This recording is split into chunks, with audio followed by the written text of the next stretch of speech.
Right, hello class. So today we are playing a 5 and L session, and I don't know how long it's going to be. It's either going to be 2 or 3 different videos combined, 15 to 20-minute videos combined. But we'll see how everything goes.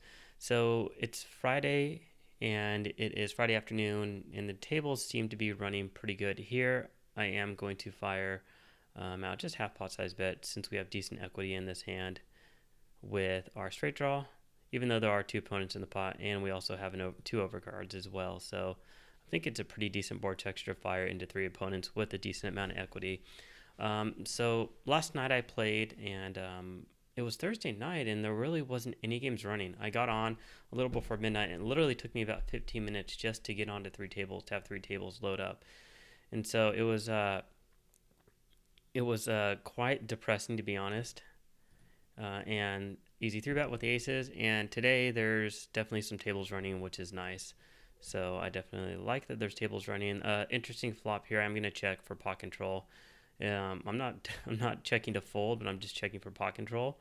It's highly unlikely that he has a king, but you can't rule it out 100%. Last night I had ace king, and somebody had the case ace for pocket aces. And then I don't know if we get value or not. I am going to bet really small to try to get him to call me on the river. Here, I think we can bet, even though it is bottom pair, but it's vulnerable. And he does call. We still have some decent equity, but I am going to check the turn.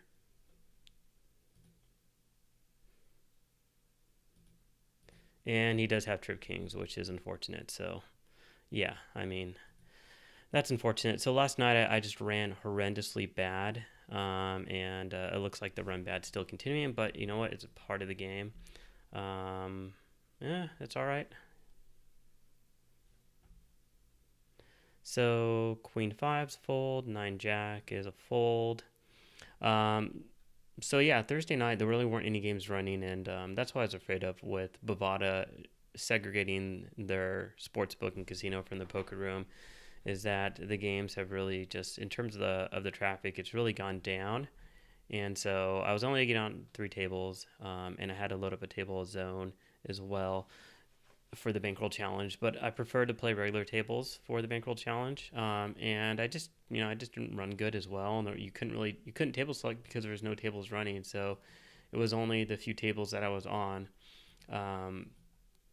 But in terms of how everything's going so far, I mean, even with just running bad, and this is actually, let me pull this over, this is at the regular tables. So even though I did have losing sessions, I'm still up $26 and a big blind rate of 32 big blinds for 100. But I mean, it's a sample size of 1,200 hands, so it's nothing.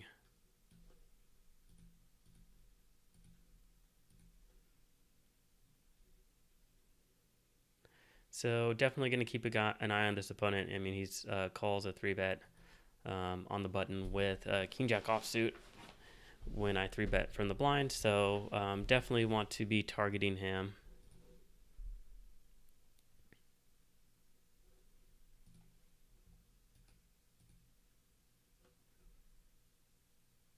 And in terms of the games today look pretty soft. I'll actually scroll this over again. So, I mean, players to the flop, I mean, it's just astronomically high. So, stereotypical Friday on a fishy microstake site. This is what you're looking for. This is what you want. So long as the cards go my way, then I should do fine. But if they don't, well, they don't. It's just part of the game. Not going to cry or complain about it. And that's one thing I talked about in my lecture about being okay and understanding downswings and having losing sessions. It's just part of the game. And a beginning poker player, when I lost my aces here versus a king jack where he flops trips, a beginning poker player might get just pissed and irritated. I wouldn't actually was tempted to open that, but I'm not going to open it for this video because we're going to be playing more conservative style of a game. But a beginning poker player might be pissed with him calling my 3-bet with king jack off. But in all honesty, I don't mind him calling. I mean, he's calling with a weak dominated king X hand versus my aces. And then look at here, he's calling it all in with ace 6 versus pocket 7. So, I mean, this guy is just an uber fish whale. So I'm just going to mark him green as a fish. I typically on Bovada or Zone, whatever you want to call it, ignition. I guess I should call it ignition now because that's what it is. Um, let's go ahead and fold that hand. We'll fold this as well. Not strong enough to ISO raise.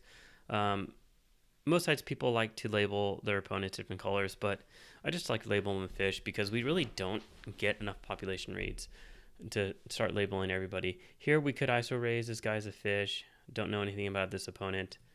So I am going to ISO raise. I think you can flat as well. If I knew this guy would just flat a lot, I would just flat, but he ends up flatting anyways. So this board texture isn't the greatest. I am going to put out a half pot size bet. This is more so protection to prevent him from catching up. This guy has folded to 2 of 2 c-bets, and now he's not folding, unfortunately. So hopefully I'm, the run bad doesn't continue, but you never know. I mean, and then he leads into me. He's a 62-10. There's really nothing we can do, which is unfortunate. So we'll just fold our hand. And he had 3-9, so yeah, he was bluffing me. So I'm glad he showed me the hand, but I think without knowing that, I think that folding there is probably the optimal play against the player population. Now that I know he's doing that, then I'm definitely going to call down lightly and get in lightly against him. I get 3-bet by him, which is interesting. I don't know if he's bluffing me. I'm not going to call. He limped 3-bets me. I mean, I could shove over the top. I could call, but my hand's not strong enough, so I am going to fold. We don't need to get in this crazy fighting war with him. Just wait for him to make a mistake. He's obviously limping a majority of his range, and he's going to be limp raising some stronger hands as well. So we need to be on the lookout for that. We don't need to just shove over the top or call with ace, weak suited ace there. If I had any sort of suited Broadway cards or off-suited Broadways, it's obviously a call. But I'm definitely going to be continuing to isolate raise him. And if he wants to get crazy, he wants to just start spewing chips off when I have the nuts, then good for him. That's what we're going to look for.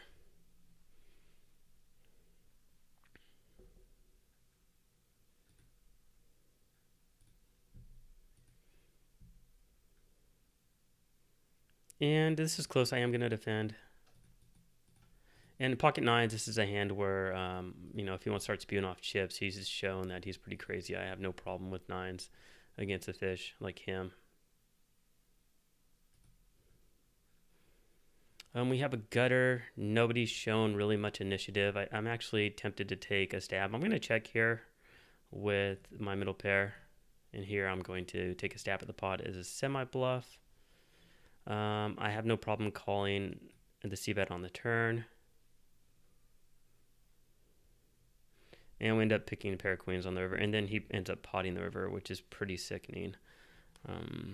Yeah, we just have to fold, unfortunately. So the fish are either playing crazy or getting lucky. And with queens, I don't know if I get called by worse, so I'm just going to try to get to showdown.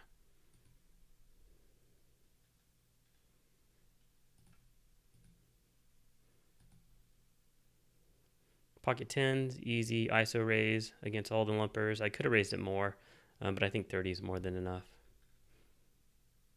And this is going to be an easy snap call versus the fish getting the money in. And all I have to do is fade an ace. And we take it down from the fish. Easy game when things are going your way. This guy's playing 13-13. I am going to flat, even though it's not that strong of a hand, but I don't think he's going to raise that often. It's not that strong of a hand. If he was a competent opponent, I'd just fold. But the tables just seem to really be super fishy today, so I don't mind getting in hands that are not as big of an equity edge. Now we have an open-ended straight draw, so semi-bluff the turn.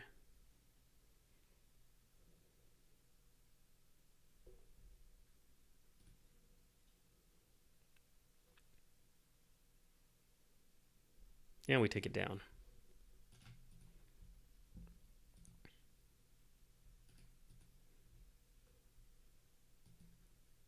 4 jack, definitely fold ace 9 off, definitely an open. So you notice this guy, he's limping, and he actually is folding hands that aren't strong. So that's why when he limp raised me, it was just a simple fold. Um, I wish I recorded the hand from last night, but I saw somebody do that with, I think it was pocket aces or pocket kings against an opponent at the table. And here I don't mind checking down with the ace high because I have good showdown value against just his random hands, and I guarantee I take it down a huge portion of the time. So we don't need to turn this into a bluff because ace high is going to be the nuts against him a lot getting to showdown. I'm going to raise this bigger. This time I'm going to make it 30. So we're going to play super exploitable against him now. If he wants to limp, then we'll just make it big. I mean, it's not a problem. A flop isn't the best flop in the world, so I'm going to check. But I'm not folding. We now pretty much have the effective nuts against him. I mean, I can't imagine him having a king or an ace of hearts. So, yeah, easy game against him. Just be patient, pick your spots, and take down the fish's money.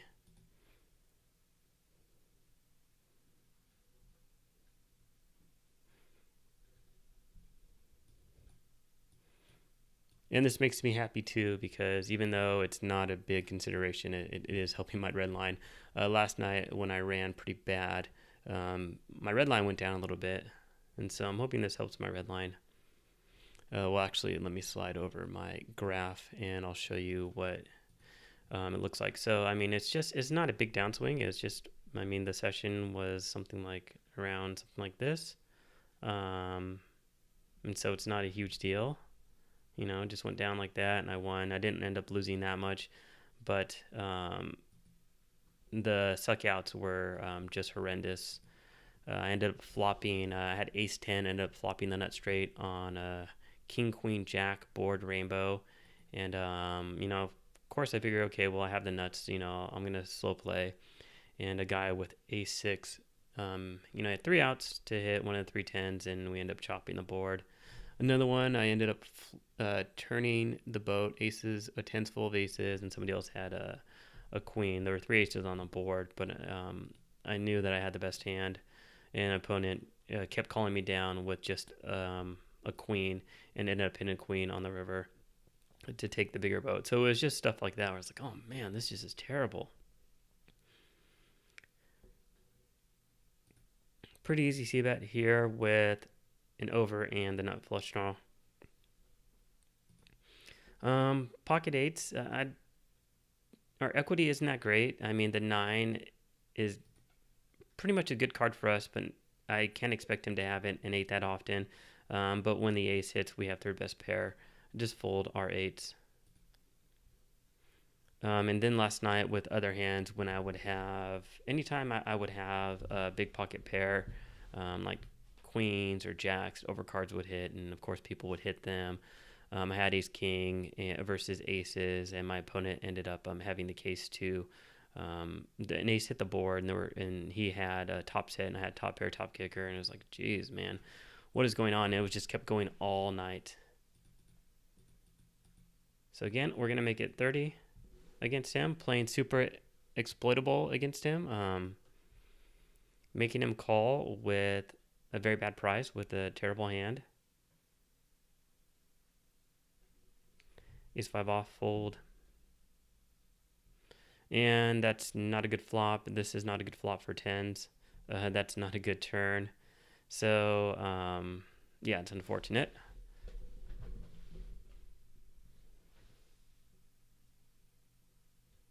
And unfortunately, we have to fold the tens. Unfortunately, we have to fold the ace queen. Definitely not going to be trying to bluff out 2 calling stations. And he has 5, 6 for a pair of sixes, and he has 5, 9 with absolutely nothing. So, I mean, there you go, right? I'm raising it to 6x, and they're calling me with junk like that. So that's why we want to play in an exploitable manner and raise big. And when we get it, you know, we get paid off. They're always going to show up with just random junky crap hands, and so that's why playing this game is really all about patience. And let me actually slide this out of the way now.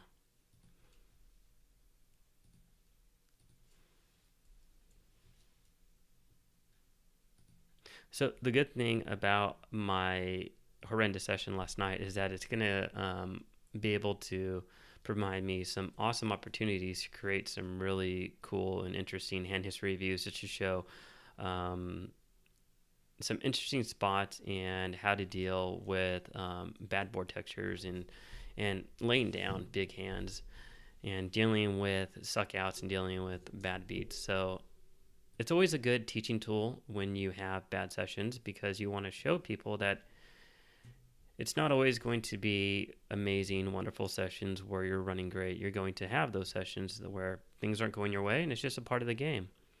So I am going to end this video. Like I said before, I'm going to try to keep most of the videos anywhere between 15 and 20 minutes and do multiple videos per session. So this is going to conclude part 1 of the session, and we will be back with part 2 in 1 minute.